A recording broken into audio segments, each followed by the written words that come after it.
মানুষ হাঁকবি হাঁক ভুঁইয়ে হাঁক, বড় বড় ভুট্টার ভুঁই আছে ভুট্টার ভুঁইয়ে হাঁক, সে হেগেছি কিনা শ্যালই, তাহলে এসব মানা যায়। হাই ফ্রেন্ড, কেমন আছেন?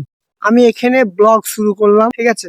আর আমি কিছু কথা বলবো, এই ভুট্টার ব্যাপারে বলবো, তারপর আমাদের গ্রামে কেরাম চাষ হয়, কেরাম কি হয় এই ব্যাপারে তো আপনারা শুনতে থাকুন। প্রথম কথা হচ্ছে, আমি এখানে পানি দিতে এসেছি সকালবেলা, এখন বেজে গেছে আড়াইটা বেজে গেছে। তো আমার পানি দিতে আজকে রাত হবে। কারণ পানি দিতে রাত হবে কেন, তাহলে আপনাদের বলি।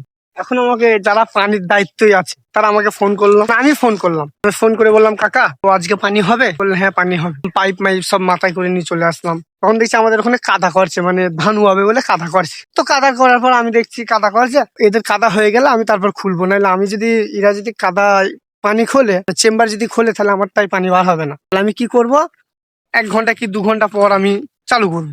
তো আমি এসে দেখলাম যে, মানে এসে যেই দেখলাম ওদের ওখানে, তখনই দেখছি মোটর বন্ধ। তখনই মোটর বন্ধ, তখন আমি ফোন করলাম যে কাকা মোটর বন্ধ কেন? তখন বললে প্যাকিং পুড়ে গেছে, মানে মোটরের যে প্যাকিং না, প্যাকিংটা খারাপ হয়ে গেছে, গ্রিজ তারপর প্যাকিং এগুলো সব খারাপ হয়ে গেছে। তো গিয়ে আমি ওখানে গিয়ে বললাম তাহলে আমি যাবো? যে বলে হ্যাঁ তুই চলে আয়। দিয়ে আমি গেলাম, আমি গিয়ে দেখলাম যে, আমি জিজ্ঞেস করলাম যে ক ঘন্টা লাগবে ঠিক হতে। তখন আমাকে বললে ঠিক হতে লাগবে প্রায় 2 ঘন্টা। আমি বললাম তাহলে মিস্ত্রি? বললে ফুলিয়ায় যেতে হবে, এখানে যেতে হবে, এখানে যেতে হবে, 2-3 দিন টাইম লেগে যাবে। তো এখন কাদাও শুকিয়ে যাচ্ছে, মানে ধান বনছে তো আমাদের ওই মাটি, তো কাদাও শুকিয়ে যাবে। আর আমারও তো পানি দরকার, আমার একটা কাকার ছেলের বিয়ে, কালকে বরযাত্রী যেতে হবে আমায়।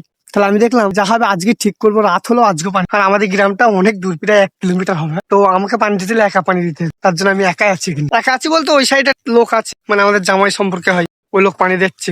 দিয়ে আমি ওখান থেকে সেই দিয়ে চলে আসলাম, মানে ঠিক করে চলে আসলাম, পানিও বার হচ্ছে। দিয়ে তখন আমি কি করলাম, আমি আমারটা জুড়তে লাগলাম। আমারটা যাই জুড়লাম, মানে আমার জামাই একটা জামাই হয়, উনিও পানি নিচ্ছে। তা উনার 10 কাঠা ভুঁই, আর আমার প্রায় 18-19 কাঠা। আমি দেখছি 10 কাঠা ভুঁই, উনার তাহলে 2 ঘন্টা কি 1 ঘন্টা লাগবে, তাহলে 1 ঘন্টার মধ্যে হয়ে যাবে পানি, তখন আমি নেবো।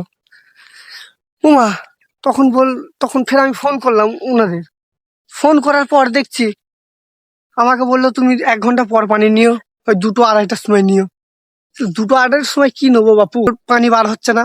পানি যখনই বার হচ্ছে না, তখনই আমি ফের ফোন করলাম। ফোন করে দেখি বলছে মোটরের সুইচ, মানে ফিউজ কেটে যাচ্ছে। মানে এক জ্বালা থেকে আসলাম, ফের আর এক জ্বালা ঢুকি।